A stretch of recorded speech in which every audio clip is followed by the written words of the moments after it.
जिस ज्योतिर्लिंग के दर्शन के लिए आप लोग पधारे हैं, ये राम से 14 पीढ़ी पूर्व मानधाता राजा हुए हैं। शिव पुराण में उल्लेख है, जिन्होंने मां से ने पिता से जन्म लिया था। उनकी तपस्या से ये शिवलिंग प्रकट में स्थापित लिंग नहीं है। जिस प्रकार आरती करते हम प्रण अक्षर के मध्य, ओम अक्षर के मध्य, यह तीनों एका, जय शिव ओंकारा। एक शिवलिंग में ब्रह्मा विष्णु महेश निराकार धरती से प्रकट हुए हैं। इसलिए अखंड दीप यह जो जल रहा प्राचीन समय से, एक ही दीपक में 3 बातियां लगातार जल रही है, ब्रह्मा विष्णु महेश की।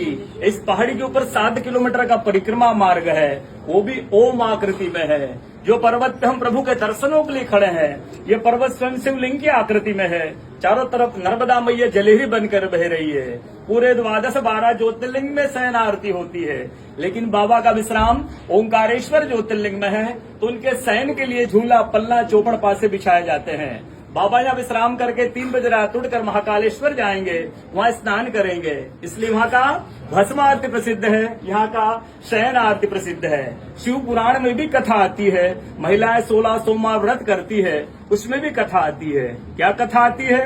प्रतिदिन भोलेनाथ आते हैं, माँ के साथ विश्राम करके ब्रह्म मुहूर्त में उठकर चले जाते हैं। एक दिन जब भोले बाबा माँ के साथ पधारते तो माँ पुजारी से पूछती है, पुजारी हम विश्राम के लिए जा रहे हैं, चौपड़ पासे में किनकी जीत होगी?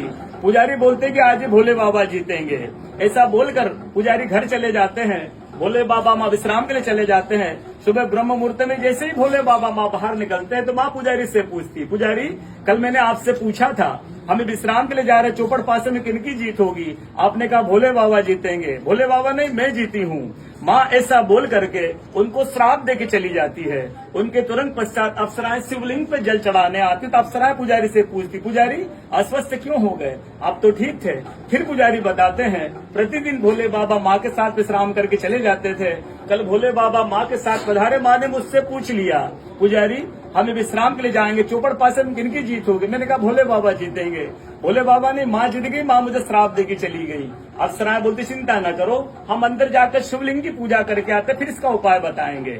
अप्सराएं अंदर जाकर के शिवलिंग की पूजा करके बाहर आकर बोलती, पुजारी आप 16 सोमवार व्रत कीजिएगा, व्रत करते ही स्वस्थ हो जाएंगे, व्रत करते ही ठीक हो जाएंगे। ये वो कथा का दर्शन प्रतिदिन होता है।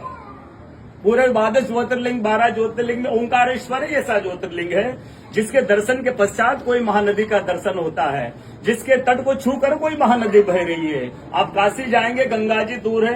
आप उज्जैन जाएंगे, क्षिप्रा जी दूर है। आप सोमनाथ जाएंगे, समुद्र है। लेकिन ओंकारेश्वर है ऐसा ज्योतिर्लिंग है जिसके दर्शन के पश्चात कोई महानदी का दर्शन होता है। वो महानदी है रुद्रदेहाज।